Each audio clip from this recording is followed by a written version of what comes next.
The bustling farmer's market was alive with chatter, the smell of fresh produce, and the occasional honk from a car trying to squeeze through the packed parking lot. It was the kind of place where people came for more than just groceries. This was a community hub, where neighbors caught up and friendly vendors knew their customers by name. But today, something was different. A group of loud bikers had pulled up, their engines roaring as they parked in a tight cluster near the entrance.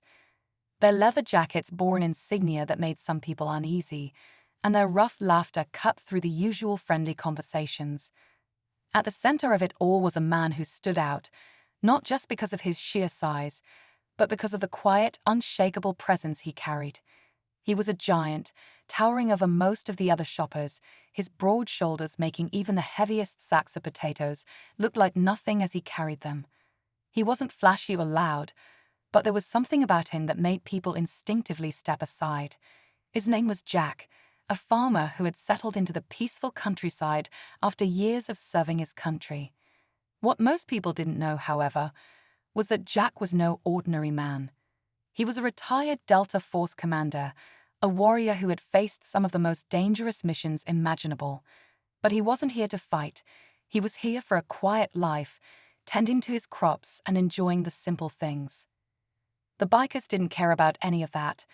They had been causing trouble all afternoon, knocking over crates, making crude jokes, and intimidating vendors.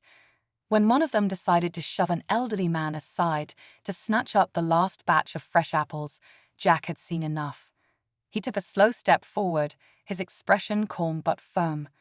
The bikers noticed him now, their eyes flicking up and down as they sized him up. One of them smirked, clearly unimpressed. "Got a problem, big guy."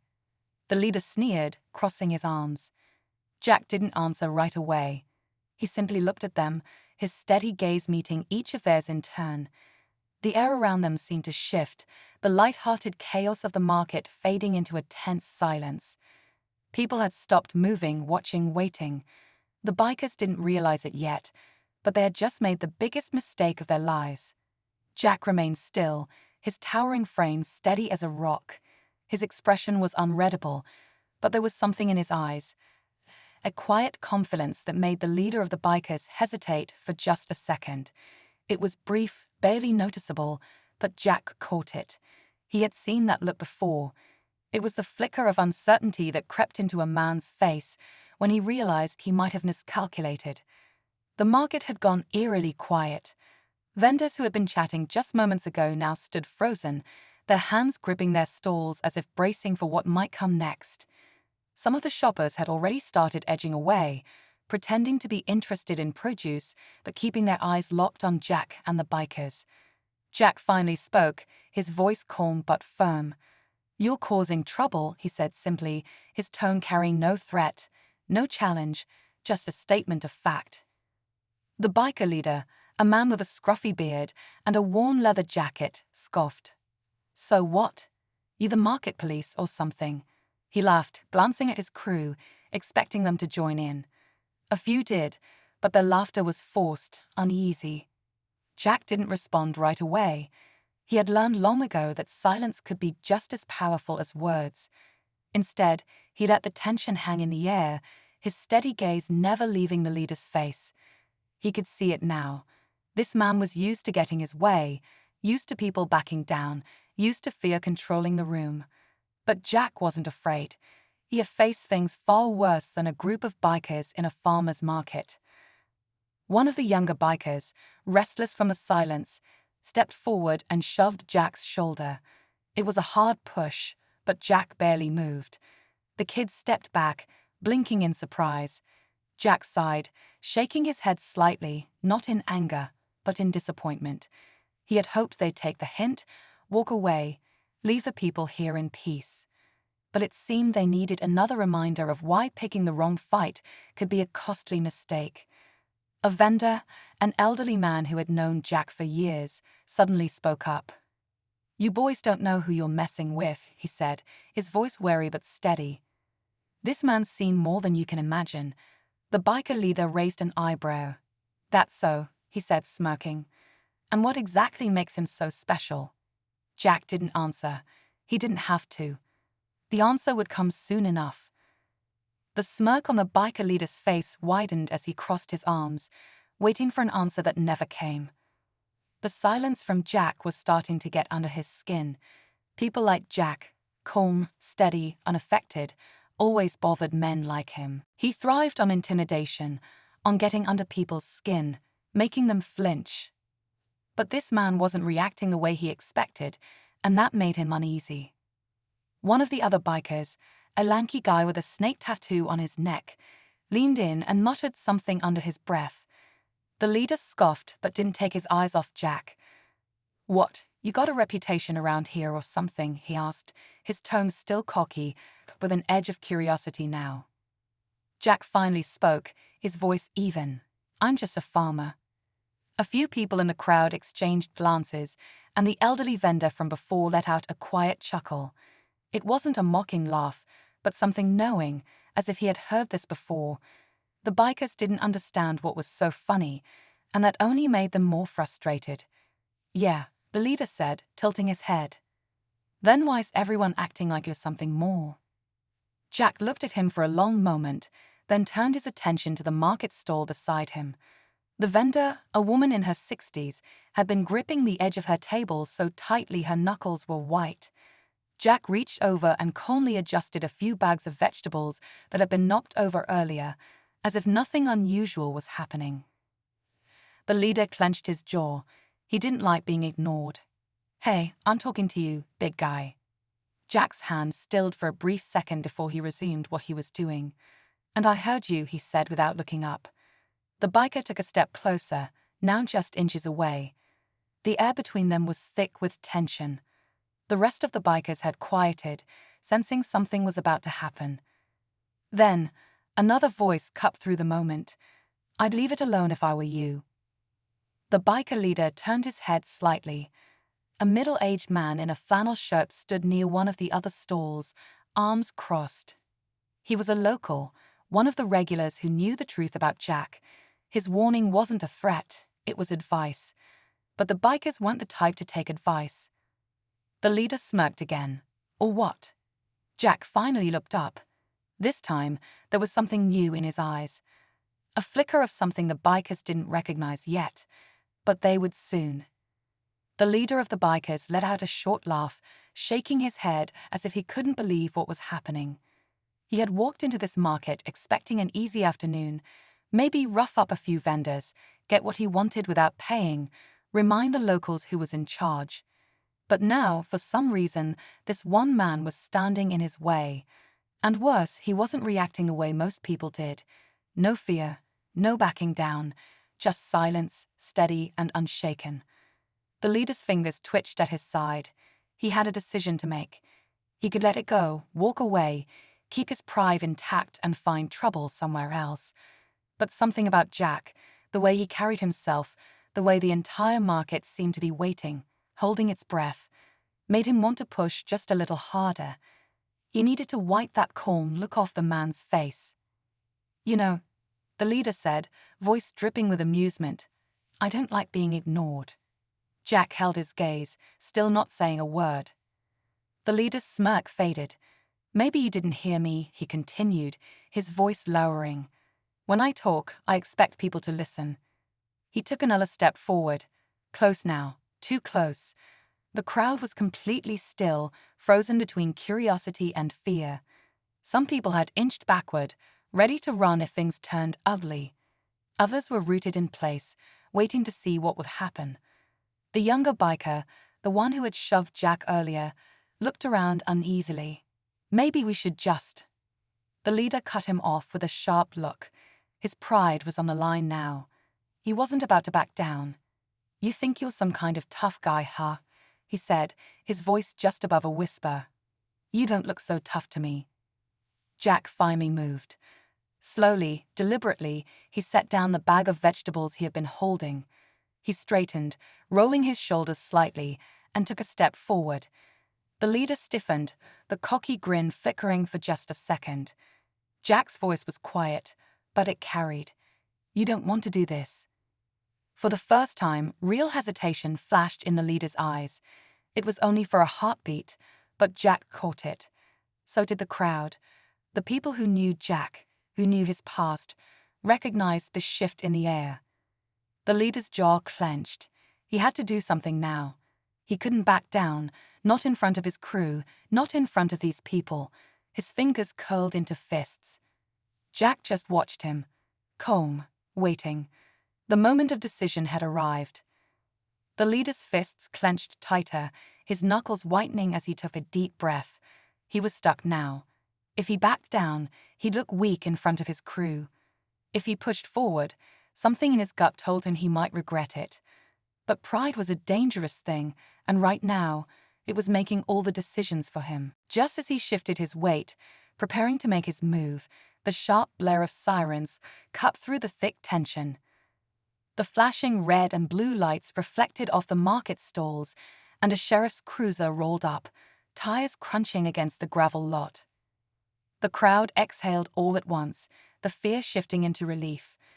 A uniformed deputy stepped out, his gaze sweeping across the market before locking onto Jack. His eyes widened slightly, recognizing him immediately, then shifted to the group of bikers. He sighed. "Something tells me I should have gotten here sooner," the deputy muttered, adjusting his belt as he approached.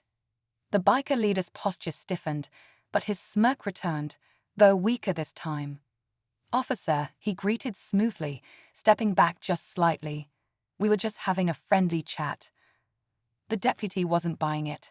His eyes flicked between Jack and the leader, reading the situation without a word needing to be spoken. Jack finally broke his silence. "No trouble yet," he said simply. The leader scoffed. "See, no trouble." He gestured around. "We were just about to leave anyway."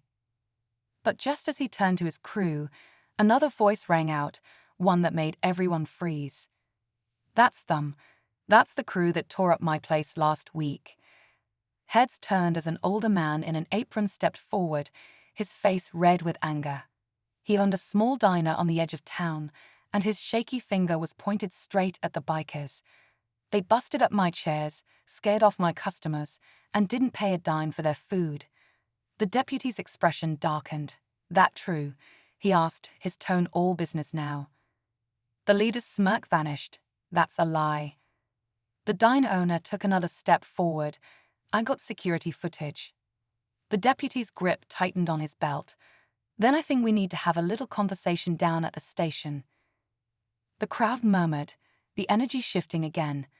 The bikers glanced at each other, realizing their situation had just gone from bad to worse. The leader gritted his teeth, his gaze snapping back to Jack. This wasn't over. Not yet. The leader's jaw tightened, his eyes darting between the deputy, the diner owner, and his own crew. He could feel control slipping away, and he didn't like it. The sirens had put them on edge, but now, with real accusations being thrown their way, even his own men looked uncertain. They had been through their fair share of trouble, but this was different.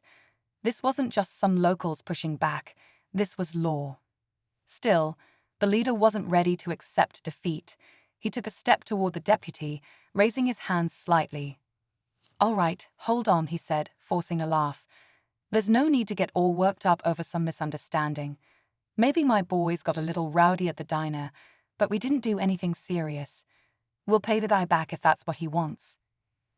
The deputy didn't budge. "That's not how this works," he said flatly.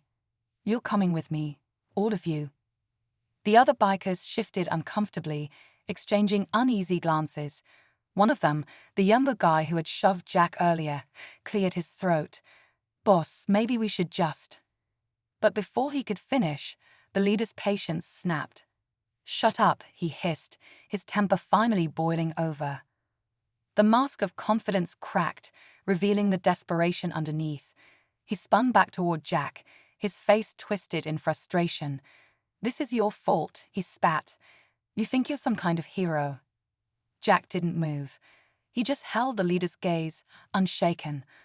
"I think I'm just a man who won't let bullies have their way." For a second, it looked like the leader might do something reckless, something he couldn't take back. His fingers curled into fists again, his breath coming harder. But then, something changed. His eyes flicked past Jack, landing on the rest of the market, on the vendors, the families, the onlookers who weren't scared anymore. They weren't just watching, they were standing together now. He had lost. With a frustrated growl, he spun on his heel and started toward his bike. But before he could reach it, the deputy stepped in his path. "Nope," he said, shaking his head. "I already told you. You're coming with me." The leader glared at him, but there was no way out. The rest of his crew, seeing no better option, didn't resist as the deputy called in backup. Within minutes, a second cruiser pulled up, and one by one, the bikers were loaded inside. The market let out a collective breath, the tension finally breaking. Jack turned to walk away, ready to get back to what he came for. But just as he reached for his bag of produce, the diner owner stepped forward again. "Hey, Jack," he called. "I don't think you ever told us. How exactly did you learn to handle guys like that?" Jack hesitated for just a moment, then gave a small, knowing smile. "Just a little experience," he said. The crowd chuckled, but the deputy, who had been around long enough to hear the rumors, just shook his head. He knew the truth, or at least part of it. Jack wasn't just a farmer. He was a man who had spent years in the shadows, doing things most people couldn't even imagine. And today, without lifting a finger, he had reminded everyone why he was a man you didn't want to cross. As Jack walked away, the leader sat in the back of the patrol car, staring after him. There was something about the way the man carried himself, something he still didn't understand. But one thing was clear: he had underestimated the wrong person, and now it was too late to change that. As the patrol cars pulled away, the market slowly returned to life. Vendors adjusted their stalls, customers resumed their shopping, and the hum of conversation replaced the thick silence that had hung in the air just moments ago. It was as if the whole place had been holding its breath, waiting for the storm to pass. And now, with the bikers gone, everything felt lighter. Jack picked up his bag and nodded at the elderly vendor beside him. "You all right?" he asked. The old man smiled, shaking his head in amazement. "I should be asking you that," he said. "Not that I expected anything less." Jack gave a small shrug. "Just another day," he replied, though they both knew that wasn't entirely true. The diner owner walked over, still shaking his head. "I don't know what you did before you ended up in this town, but I sure am glad you're here now." Jack just gave a small smile, but he didn't say anything. That was his way. He never talked much about the past. The people who had been around long enough had their suspicions, but no one pressed him. They respected the quiet man who kept to himself, helped his neighbors, and somehow always seemed to know exactly what to do when things got rough. The deputy approached, pulling off his hat as he exhaled. "That could have gone a whole lot worse," he said. "I don't know what you said to that guy, but you had him rattled." Jack glanced at him. "Some men don't realize when they've lost. Takes them a second." The deputy studied him for a moment, then nodded. "Well, you handled it better than most would have." He glanced toward the lot where the bikers had been. "Hopefully that's the last we'll see of them for a while." Jack didn't answer, but deep down, he knew trouble like that had a way of circling back. Maybe not today, maybe not next week, but someday. And when it did, he'd be ready. For now, though, the market was safe. The people were smiling again. And Jack, he had vegetables to buy and a farm to get back to. As he walked toward his truck, a little girl from one of the stalls tugged at her mother's sleeve and whispered, "Mama, is he a hero?" The mother smiled as she watched Jack disappear down the road. "Something like that," she said.